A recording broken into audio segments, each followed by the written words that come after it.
નમસ્કાર મિત્રો, મારી પીઆર ગુજરાતી ચેનલમાં તમારું સ્વાગત છે।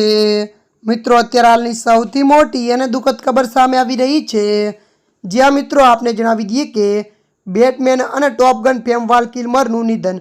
જ્યાં મિત્રો વિગતવાર આપણે વાત કરીએ તો બોલિવૂડ અભિનેતા વાલ કિલ્મરનું 65 વર્ષની વયે અવસાન થયું છે। ત્યારે મિત્રો વધુ આપને જણાવી દઈએ કે તેમના મૃત્યુનું કારણ ન્યુમોનિયા હોવાનું કહેવાય છે।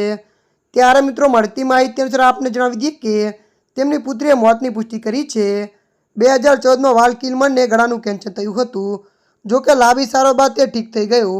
આ અભિનેતાએ 1984માં ટોપ સિક્રેટથી પોતાની કારકિર્દીની શરૂઆત કરી હતી। ત્યારે મિત્રો મળતી માહિતી અનુસાર વધુ આપને જણાવી દઈએ કે આ પછી તેમણે ટોપ ગન, બેટમેન ફોરવર્ડ અને ટોમ્બસ્ટોન જેવી સુપરહિટ ફિલ્મો આપી હતી। ત્યારે મિત્રો હાલ માટે આટલું, મળીશું નવી અપડેટ સાથે। જો તમને અમારો વિડીયો પસંદ આવે, લાઇક, શેર અને સબસ્ક્રાઈબ કરી નાખજો। ધન્યવાદ।